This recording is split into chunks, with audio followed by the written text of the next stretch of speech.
Okay, everyone, so welcome back again, and we're going to carry on where we left off, so to speak, and we're now going to get into the suttas properly. We're going to start at the beginning, and starting with the Anapanasati sutta. And I thought it's nice to start with this sutta because this kind of sets the scene for the idea of meditation. So once we have the basics of Anapanasati, then we can kind of fill in the details, fill in all the gaps later on as we proceed through this course. And so we kind of have the outline, so to speak, first of all. In fact, it is much more than an outline because I hope to go into this in quite a bit of depth, so as you can see how this practice actually proceeds.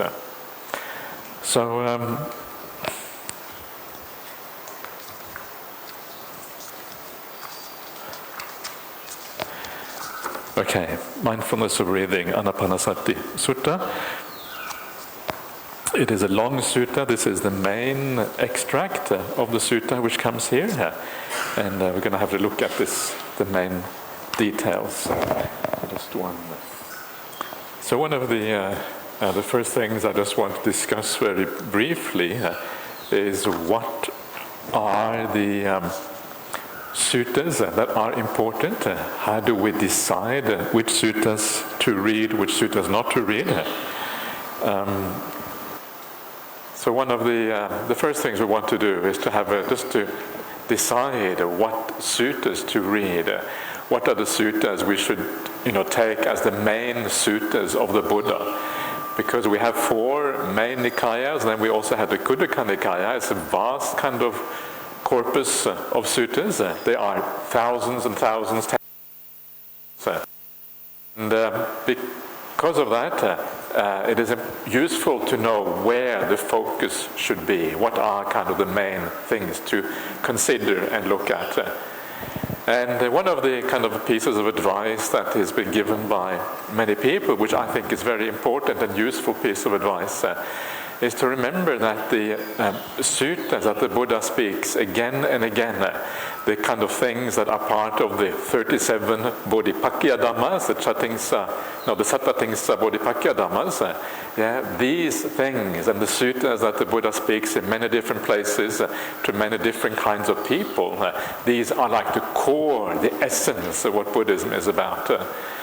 And so the Dhamma should never really be about taking one strange sutta, one strange word, which doesn't occur anywhere else, Anidasana Vijnana, a very interesting word. Or it's actually not a word, it's actually more like a phrase, very interesting, but it only occurs twice in the suttas. So we shouldn't kind of make too much out of something which only occurs twice. You focus on the main themes, otherwise you lose your way and you start interpreting the majority of suttas in light of a small minority, instead of interpreting the minority in light of the majority. The majority should always take precedence. The main themes should always take precedence. So on a retreat like this, when we look at the meditation that the Buddha taught, we should ask ourselves, well, what are the main teachings of meditation by the Buddha? What is the main thing here?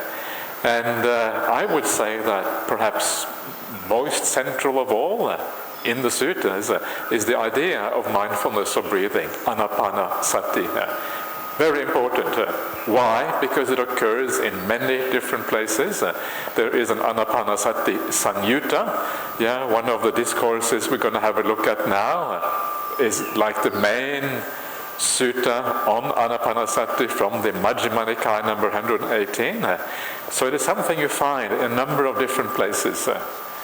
And how about the Satipatthana Sutta? How to compare this to the Satipatthana Sutta?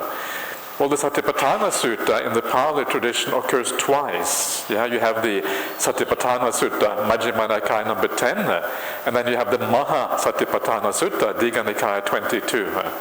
So it occurs twice. But even twice is probably an exaggeration, because quite likely originally there was only one sutta. It was then split into two different places and then put one in the Digha Nikaya, one in the Majjhima Nikaya. If you look at some of the parallel suttas in other traditions, it only seems to occur once. In Pali it occurs twice. And it is the same sutta. It was spoken in Kamasadhamma. Kamasadhamma is this very unusual place, far away. And even though this sutta was spoken twice, both times in the same obscure, faraway place, in the Kuru country. So everything really suggests that this sutta really only was spoken once. So because of that, when you want to compare Satipatthana Sutta compared to the Anapanasati, it seems to me that Anapanasati, in fact, is more, if anything is more important. It's always dangerous to compare in this way, but I would say if anything is more important, I would say Anapanasati more important. Why? Because it occurs everywhere. But of course, in reality, that is not really stating it quite the right way. Because one of the things that we shall see very soon, and this is what we find in the suttas in many places, is that the main way in the suttas of practicing Satipatthana is Anapanasati. This is the main way of practicing Satipatthana. So whenever you see Satipatthana in the suttas, and you see Satipatthana in many different places, when I say the Satipatthana Sutta, that is only one or two suttas. But Satipatthana in general occurs in many, many different places. And then it could be a reference to Anapanasati, it could be a reference to anything, we don't really know. It could be a reference more broadly to what Satipatthana is about. And so instead of thinking of Satipatthana as the most important teaching on meditation, which is kind of traditionally done, I think if we look at what is most prevalent, most common in the suttas, I would say Anapanasati is a more foundational practice of meditation. If you ask, what did the Buddha practice? The Buddha says in the Anapanasati Samyutta that he also practiced Anapanasati. This was one of his main practices to achieve awakening. So this is the Buddha, and of course, again, that includes then Satipatthana. So this is how you can kind of have some idea what is important. Very often we kind of go with the tradition. The tradition says that Satipatthana Sutta is very significant, and so we follow that without really reflecting for ourselves. It is always useful to reflect a little bit. Take a step back. Ask yourself what really is the reality behind this. So this is just a little bit of background on how to know what suttas really are important. So let's just get started on this sutta. And what I will do, that I often do on these kind of retreats, I will just read a little bit and then I will comment on it afterwards. So this is how it begins. This is just an extract of a much longer sutta, but it is kind of the core part of what Anapanasati is about. So this is how it goes. This translation is by a monk called Bhante Sujato, who is an Australian monk, and he's a good friend of mine. I visit him quite regularly, and he is a very prolific translator. He has translated all the four main Nikayas into English. He has also translated parts of the Khuddaka Nikaya. I don't know if you like his translations? I'm not going to ask you to raise your hand or anything. That would Some people like his translation, some people don't. It's always like that. But I have chosen it because it is in many ways the most modern translation. And of course, as we translate, we can also look at how he does it. Does he do it right way? Can we add something maybe to what he is saying? Shall we criticize him or not? We shall see what happens as we go along here. It's good fun to criticize a little bit, not too much, but a little bit is good fun. And I'm sure he won't mind, because it's an important conversation to have when we criticize in a respectful way here. So let us go along and see what happens.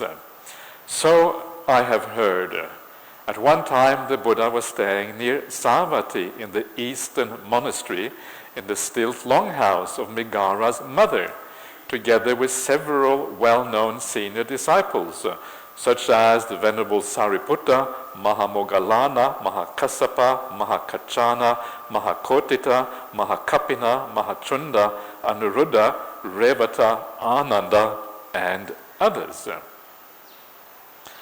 So this is how it starts out.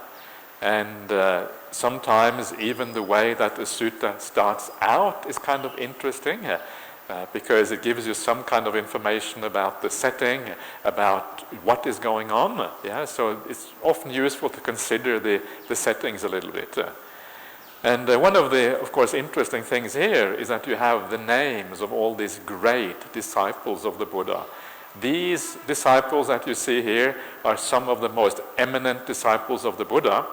If you go to the Anguttara ones, the Ekaka Nipata of the Anguttara Nikaya, you have all the kind of the chief disciples in various areas. All of these disciples are there, and some of them are mentioned several times, like Ananda is mentioned 3 times in there because of their status in the Sangha at that time. And so the fact that all of these very senior disciples are present, this also gives weight to the sutta. There's something about it when there's so many important people are there, it means that what the Buddha says has extra power, extra weight. It is something really worth remembering. It is a special occasion in a certain way. And so this says something about the value that was placed on the sutta right at the very beginning here. Now, another interesting little thing, you will notice that the sutta is not spoken in the Jetavana, in Anapanasati's monastery, where most of the suttas are spoken. Instead, it is spoken in the Pubbarama. Eastern monastery is the Pubbarama. And this is the monastery that was given by Megara's mother, who is Visakha, right? Lady Visakha is called Megara's mother, Megara Mata. And so this particular monastery was given by her. And the fact that it is spoken not in the Jetavana, but in the east and the Pubbarama instead, usually that is also interesting, because one of the strange things about the suttas is that when the monastery was not known, you can imagine that after a long time they may remember a sutta, but they don't remember where it was spoken. Was it spoken here or was it spoken there? And if they can't remember, then usually they would say it was spoken in the Jetavana. It was spoken in the Anapanasati's Arama. So the fact that it is spoken somewhere else, again, means that in this case it was remembered. And so again, it points to an important kind of sutta in a certain way. Those suttas where the remembered location must have had a special impact on the mind, and that's why they remembered the location for the suttas. And the stilt longhouse, this is kind of a little bit of a side issue, but the Pali word is pasada, and pasada is sometimes translated as a mansion. But because pasadas were allowable for the monastics, because these were often monasteries, it is unlikely to be a mansion or a palace, sometimes translated as palace, which doesn't really make much sense in English. I'm not sure how you translate it into Sinhala. What is the word in Sinhala you use for pasada, Venerable Paramita, you know? Pasada, same word? Nearly the same word. Oh, okay, yeah. Pasade. What does it mean? Like a big house? Yeah. Two-story building. Okay, yeah. That's how it is often translated in the commentaries. Yeah, multi-story building. Yeah. But what it actually means, and this is kind of interesting here, it actually, all of these pasadas, they were stilt houses. They were built on stilts. And that is kind of fascinating, because it gives you an idea of what India was like.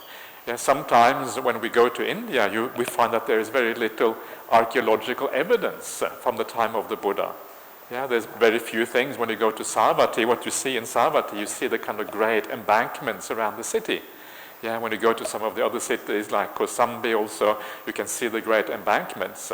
But the actual city, the houses, the buildings, all of that is already gone. Yeah, it's as if it never existed. And then you wonder, why is it gone? And this is the reason. They were stilt houses, so they were built out of wood. A stilt house is not built out of rock, right? It's built out of wood.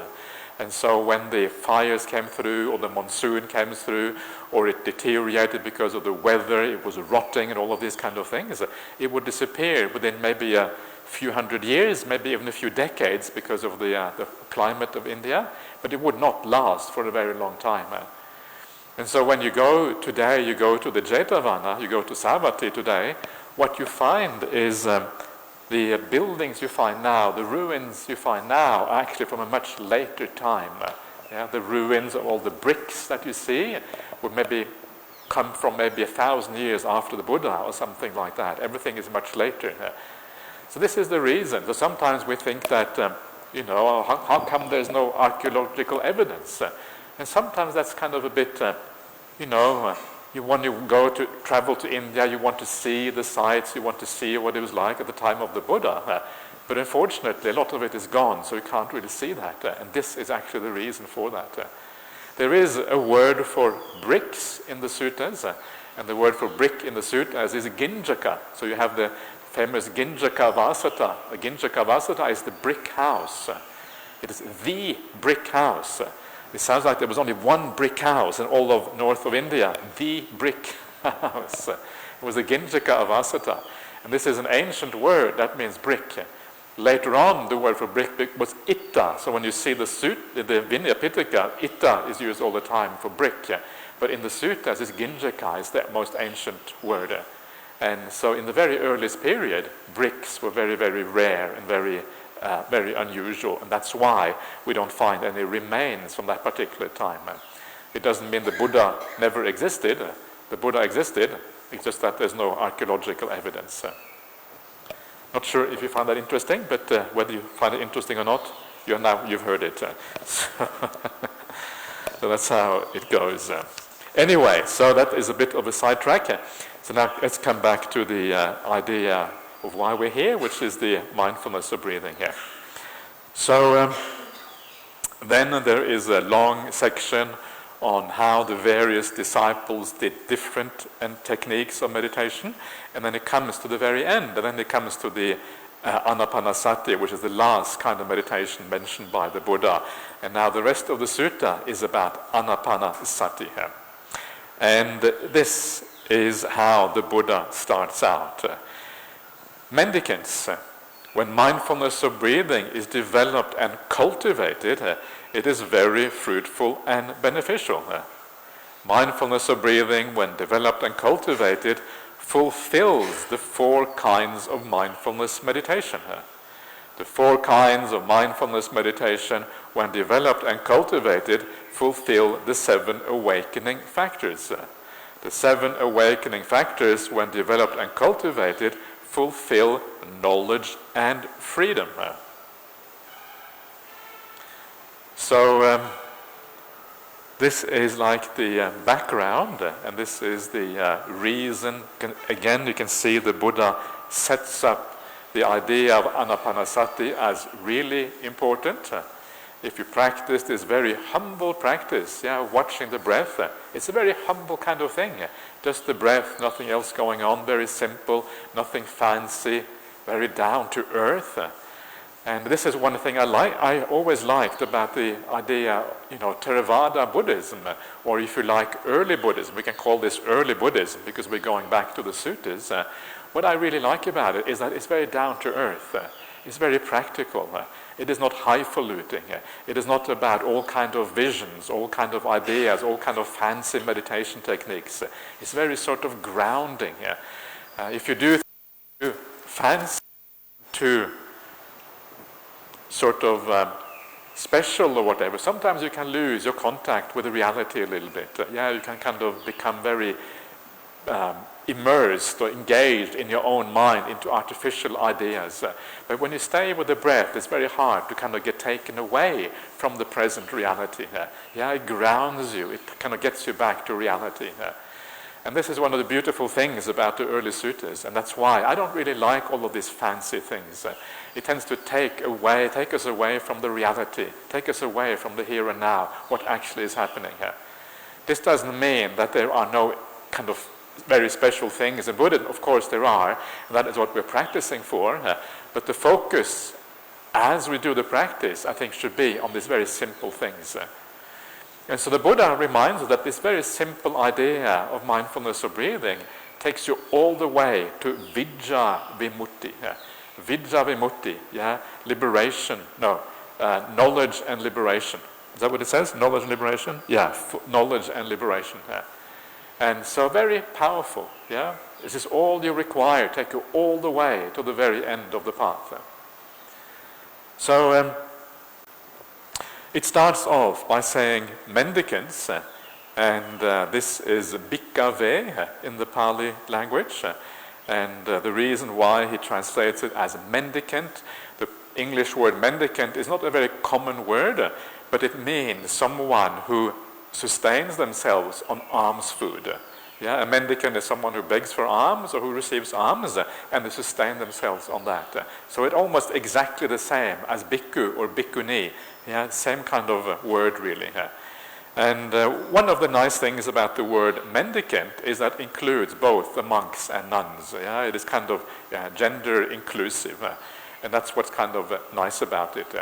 We can assume that in many cases when the Buddha taught the monks, sometimes there would also be nuns present.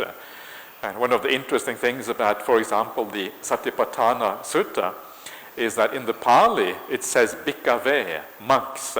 In the Sarvastivadin version of that same sutta, it says monks and nuns. Bhikkhave and bhikkhus and bhikkhunis or whatever was the vocative form of that. I'm not sure what it is now. So it seems that nuns would often be present. Sometimes, of course, the lay people would also be present. On the Uposatha days, they would come to the monastery, and then everyone would be present, which is kind of nice. This is what we have now as well. We have all the 4 assemblies here. I think I said the 4 sanghas before, but actually I should say the 4 assemblies, the 4 parisa. That's how the Buddha used the word used by the Buddha for this. So mendicants is kind of nice. It's a little bit obscure, but it's a nice word, I reckon. And then the Buddha says when mindfulness of breathing is developed and cultivated, it is very fruitful and beneficial. And it is worth noting here that when the Buddha says something is very fruitful, mahapala, mahanisangsa, anisangsa beneficial, the Buddha doesn't mince his words. The Buddha never kind of exaggerates. When he says very fruitful and beneficial, he means very fruitful and beneficial. In other words, it takes you all the way to awakening here. When the Buddha says something makes you happy, he usually means the jhanas, the 3rd jhana or whatever. That's kind of the limit of happiness. So the Buddha is always a bit understated.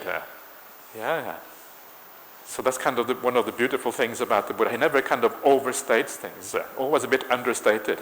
That's an important point to realize when you read the suttas, because it helps you to understand the suttas in the right way. When the Buddha says happiness, he just doesn't mean ordinary happiness. Usually he means very, very high degrees of happiness. And of course the other thing which is important here is the idea of developing and cultivating. I think the Pali words here are bhaveti and bahulikata, bhavita and bahulikata, something like that. And so the idea again is that it is only when you develop this, it takes time. It is something that you have to put effort into, something you have to come back to again and again and again. And as you do so, then the development and the cultivation happens.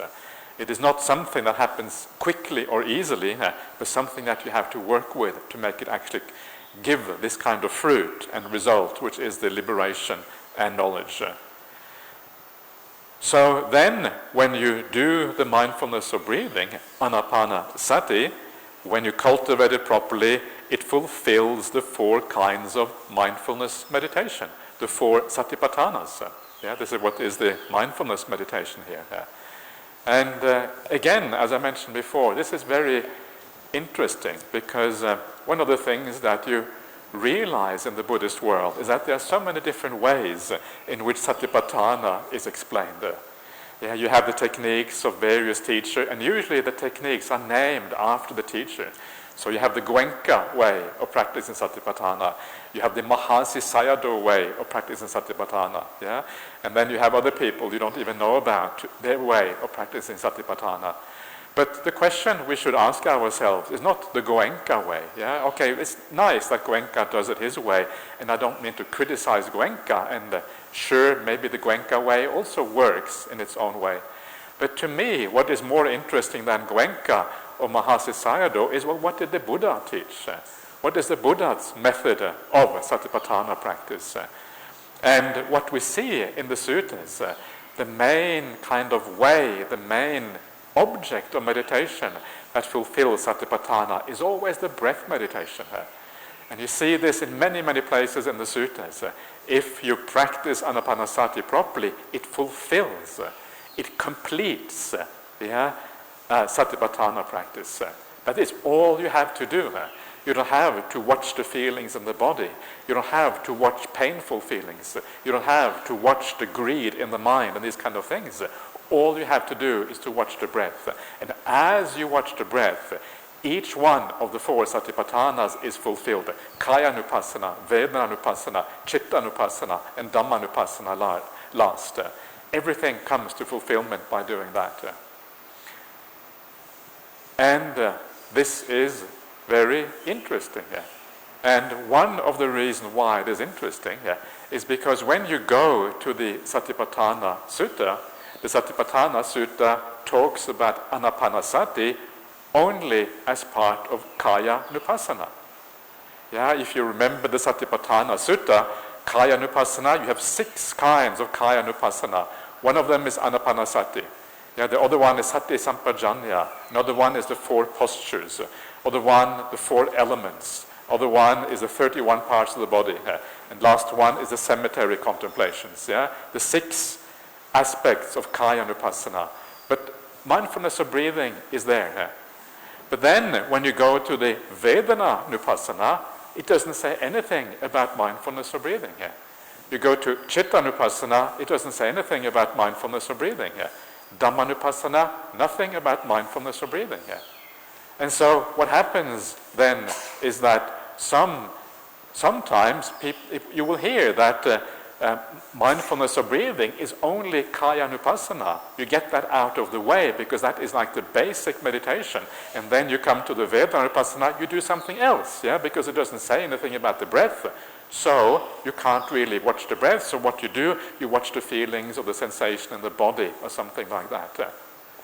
But what that means is that someone has been reading the Satipatthana Sutta without reading the broader context of the suttas, without really understanding that Anapanasati fulfills all the 4 mindfulness meditations, not just the Kaya-nupassana. And so why then? Why is it that the Anapanasati is found in the Satipatthana Sutta only as part of Kaya-nupassana? What is the reason for that? And I think this is actually very interesting because this is where we kind of go a little bit behind the ordinary way of studying the suttas. And this is where you kind of study the sutta in a broader fashion. And you use the various sources that we have for the Satipatthana Sutta. You compare the various sources with each other. For example, you have the Satipatthana Sutta, you have a version in the Vibhanga. The Vibhanga is the second book of the Abhidhamma Pitaka. You find it there. You find the Satipatthana Sutta in Sarvastivadin version, translated into Chinese characters. You find the one in the Ekotrika Agama. Nobody knows exactly which school that is, but it's preserved also in Chinese translation. And so altogether there is about 7 different versions of Satipatthana Sutta preserved in different places. And then you can compare them. And then when you compare them, you get some very interesting results. And one of the results that you get is that the original Kaya-nupassana, the most likely Kaya-nupassana, is the 31 parts of the body. The other ones, mindfulness of breathing, probably doesn't belong there. Yeah? Sati Sampajanya probably is not part of it. The 4 postures, the Iriyapata, probably not part of Kaya Anupassana. 31 parts of the body is the most likely one.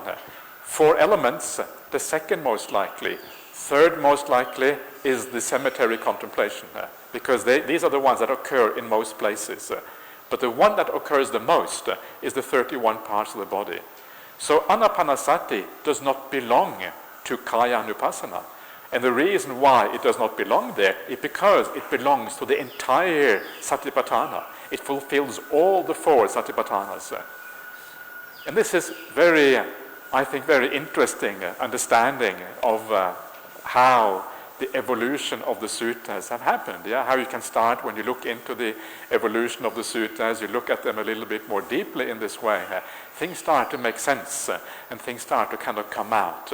One of the problems is that because of 2,500 years of history of the suttas, there have been small changes here and there. It is just unavoidable. This is the nature of anicca. Yeah? Things are impermanent, things are unreliable. So sometimes we can find ways of actually establishing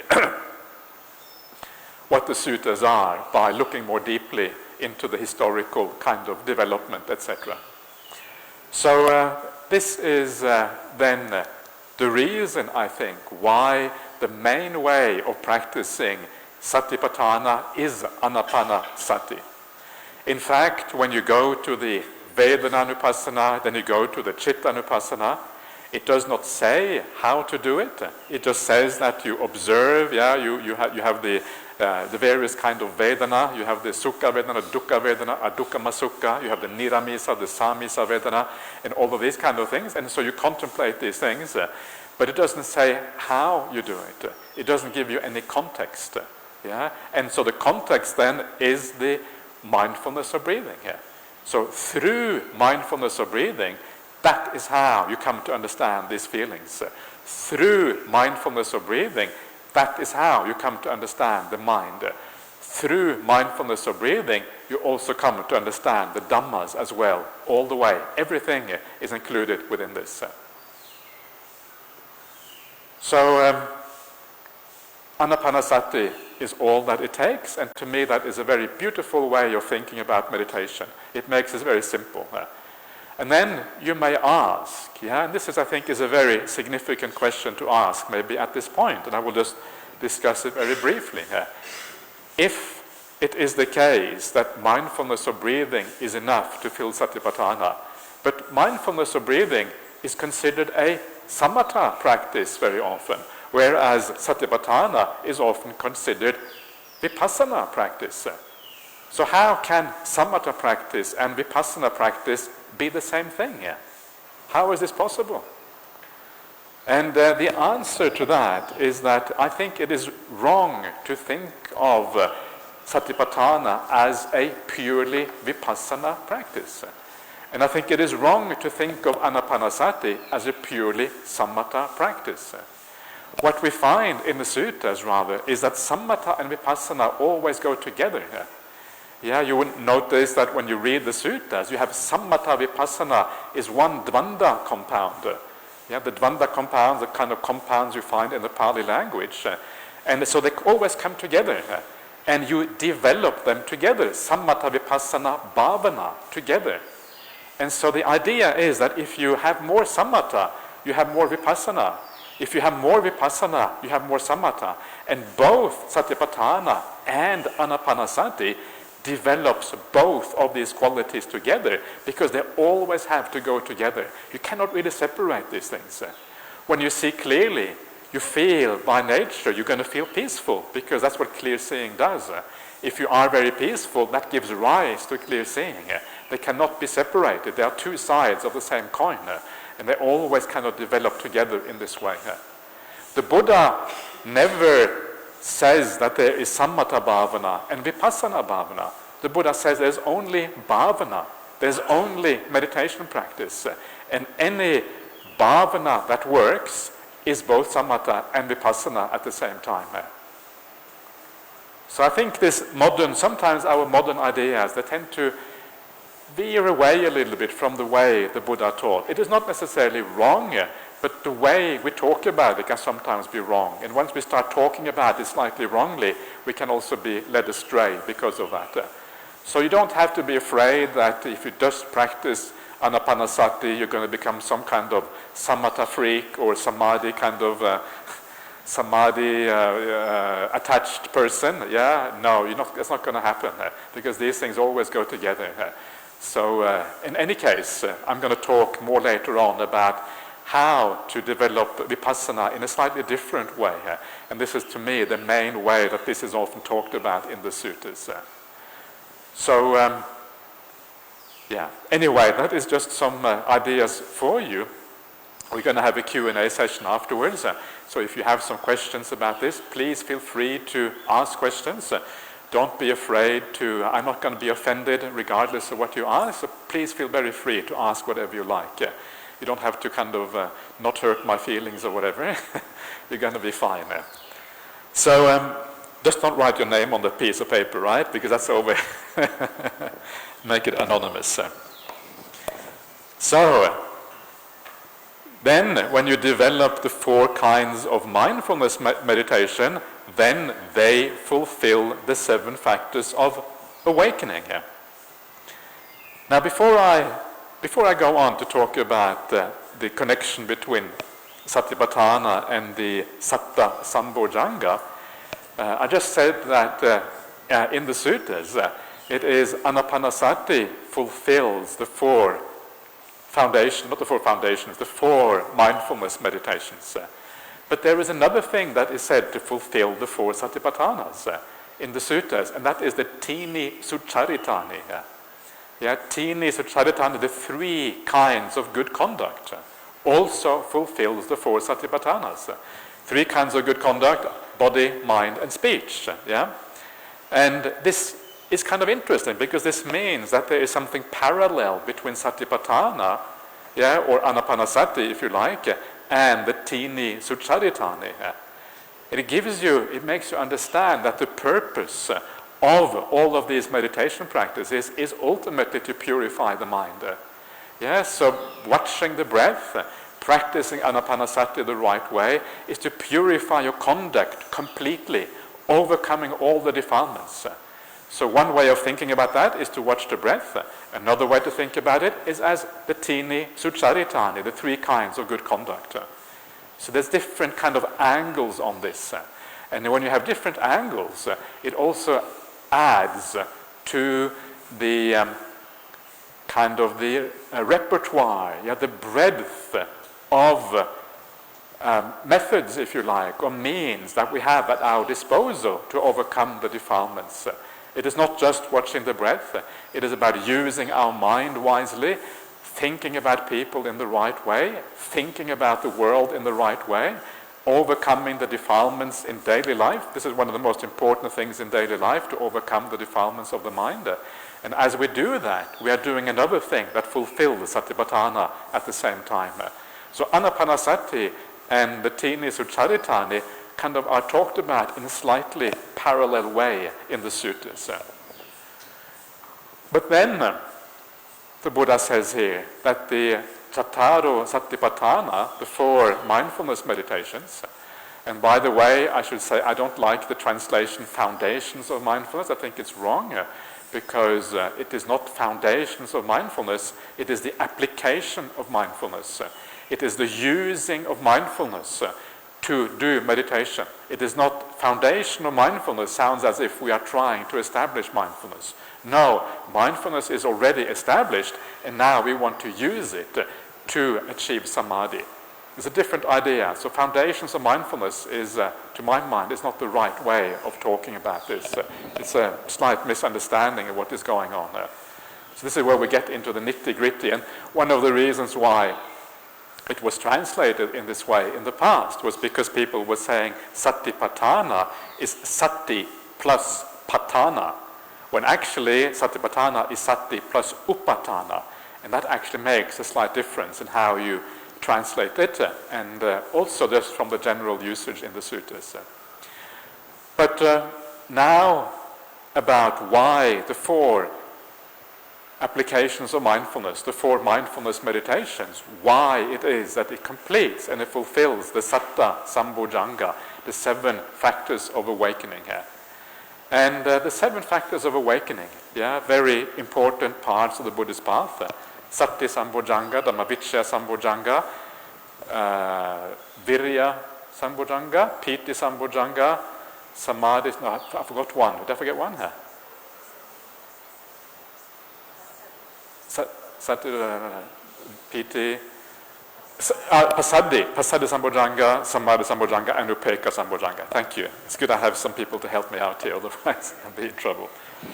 So these are the Sambojjhangas, and of course what you will notice about these Sambojjhangas, they're all geared towards Samadhi. All of these are the factors that take you to Samadhi eventually, right? And of course, coming to Samadhi. So when we talk about Satipatthana fulfilling the 7 Sambojjhangas, what it means is that Satipatthana takes you to Samadhi. And of course, when we talk about Samadhi in the suttas, what we mean are the jhana states, because this is by far the most important kind of Samadhi in the suttas. So the purpose of Satipatthana is to give rise to Samadhi, is to give rise to jhana. When you read the suttas, it never says anywhere that the purpose of Satipatthana is to, it's very rare or hardly occurs that they give rise to Panya. There's a few places, like the Satipatthana Sutta itself, where it seems to be saying that. But the overall idea in the suttas, it is always that Satipatthana leads to Samadhi. And if Satipatthana leads to Samadhi, is it Vipassana or is it Samatha? Well, it certainly is not. It would be certainly wrong to say that it's not samatha, right? That would be really weird, because it's supposed to lead to samadhi. If you look at the Noble Eightfold Path, Samma Sati leads to Samma Samadhi. The 5 faculties, the Sat Indriya leads to the Samad Indriya. The Bojjhangas, the Sati Sambojjhanga comes first. Then you have the Dhammavicaya Sambojjhanga, the Virya Sambojjhanga, the Pita Sambojjhanga, Passaddhi Sambojjhanga, and then the Samadhi Sambojjhanga. Sati leads to Samadhi. And it's like this everywhere in the suttas. The more you know the suttas, the more you know that this is a standard way that actually this is expressed in the suttas. And so what we can say is that, of course, Satipatthana then must be samatha. That is obviously a very important part of Satipatthana. Can it also be Vipassana? Yes, it can, because Vipassana also leads to Samadhi. When you practice Vipassana in the right way, that also leads to Samadhi. So again, this idea of separating Samatha and Vipassana is a kind of a mistake. Rather, what we should do, we should ask ourselves, how do we get to Samadhi? What are the qualities, what are the things I need to do to achieve Samadhi, either through Vipassana or through Samatha, and then you're going to be on the right track. We should try to kind of get away from this schism in Buddhism, the schism of Samatha kind of practice and Vipassana practice, because I think it is a misleading way of thinking about meditation practice. So Satipatthana, it leads to Samadhi. It takes us to Samadhi, and that is how you know that Satipatthana is working in the right way. So all of this is very, I don't know, to my mind, very, very interesting, because it shows a different approach to how these things and what is often taught in Buddhist circles. So Satipatthana leads to Samadhi, the Satta Sambojjhanga, and maybe we can talk a bit. We will talk more about those later on, probably. And then the Buddha says here that the Satta Sambojjhanga fulfills paripureti vijja vimutti. Knowledge and liberation. Knowledge and liberation are the highest things on the Buddhist path. Knowledge, of course, vijja really means this is what is insight in Buddhism. We can talk about insight in many ways. Often we translate the word vipassana as insight. I think vipassana is better translated as clear seeing than insight, because insight is like a moment, like a flash, bang. And vipassana is not like a flash. Panya is like a flash. Panya is when you see deeply. So panya, wisdom, Yeah, knowledge, vidya should really be insight, wisdom, and these are the same word. It's a kind of a flash of insight. Like you see in the Suttas, some places in the Anguttara Nikaya, they talk about stream entry. When you become a sotapanna, a sovan, it's like a flash in the dark. Yeah, it's like a lightning in the dark. Yeah?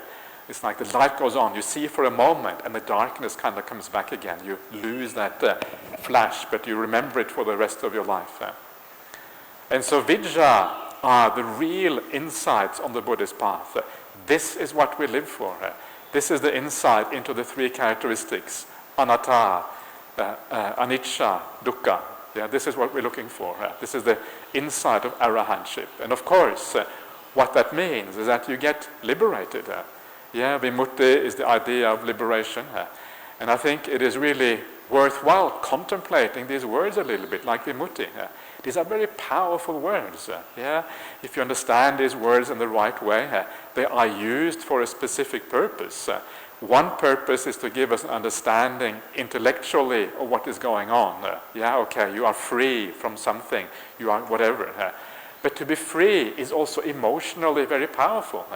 Because what we think of when we think about lack of freedom is often we think of slavery, right? We think of being in prison. And so the point is that the reality is that unless you are enlightened, unless you have these insights into the nature of reality, you are going to be in prison. You're going to be a slave. Even if you don't really understand it, because it can be very hard to understand. You may feel like a free person. I have my free will. I can do whatever I want. I can travel from Australia to Sri Lanka. Yay, free will. That's nothing, right? Who cares if you can travel anywhere? Liberation is something very beautiful and very powerful. And when you contemplate these terms and you start to understand what they actually mean, you can start to kind of give rise to this beautiful feeling about what the spiritual path really is about. And so much of the Buddhist path is about feeling things in the right way. It should be felt. Samadhi, samatha, all the powerful experience on the Buddhist path are felt experiences. There are emotions. The Buddhist path is an emotional path, and unless we can develop those emotions, the path is not going to work. So it is incredibly important to develop those emotions. And so many of these words that the Buddha is talking about have that emotional aspect that give rise to faith, that give rise to these beautiful qualities within, and that helps you to guide the mind in the right direction. And you will notice that when you read, especially about the 5 hindrances, the pancha nivadana, the third hindrance is tinamidda, that is often equated as being in prison, in the suttas. So again, that imprisonment is right there. The way that the 5 pancha kama guna, the 5 senses are talked about in the suttas, it is also a kind of imprisonment. Because when you come to the jhanas, that is called a vimokkha. Vimokkha is again a liberation. You are liberated from the 5 senses. This is another kind of prison. The restlessness is called the slave driver. You are enslaved by restlessness. Why? Because restlessness makes you move. Restlessness makes you think. Restlessness drives you on in the world, never allows you to stop, never allows you to relax. And of course that restlessness is related to craving. Because craving is what makes you restless. And craving again comes back to the pancha kama guna. So much on the Buddhist path comes back to the 5 senses. These 5 senses are really what the enslavement and also the imprisonment really are about when it comes down to it at the bottom. And then the first liberation from those 5 senses is the samadhi. And then the second liberation, the most profound liberation, is the vidya that you find right here.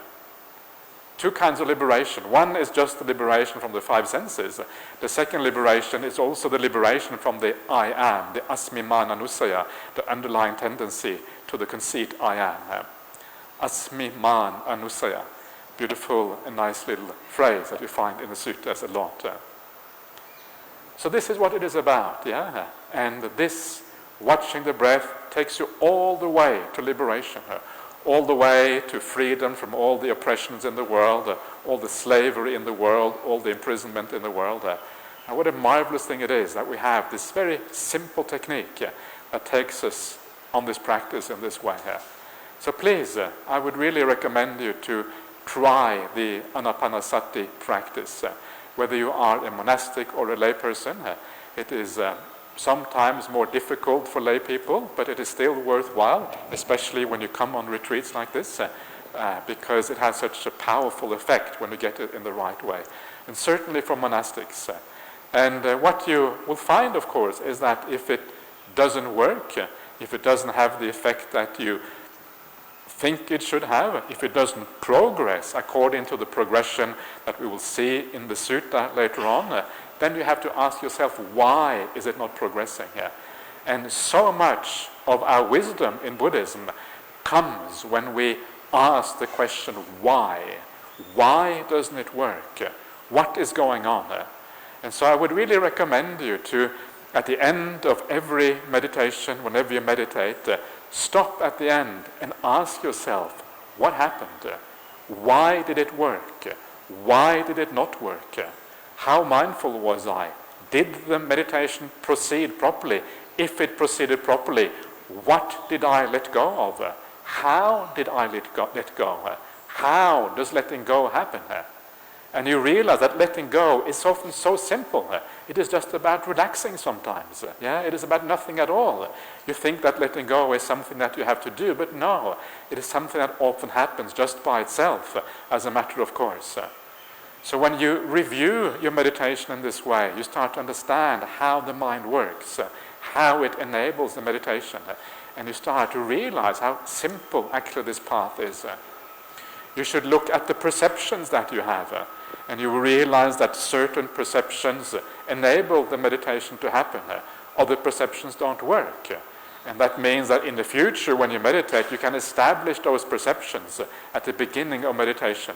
Yeah? And when you establish them, the process happens much more automatically as a consequence. So when you do things in this way, in a systematic way, and because the process is not working properly, and then you also have a look at the times when it doesn't work, and you try to understand why that is the case, that is where you find so much of the gold mine in Buddhism. Yeah, the mining of the real gold. Forget about the fake gold in the world, go for the real gold in the mind instead. And that is where you kind of find, ultimately, that very liberation that the Buddha talked about. So it's a few minutes to 5, but I will stop there anyway, because otherwise it kind of goes on to a slightly new topic in this particular sutta. So that is all for now. So I will be back again for a Q&A session. So please come then, and we'll carry on the discussion at that time.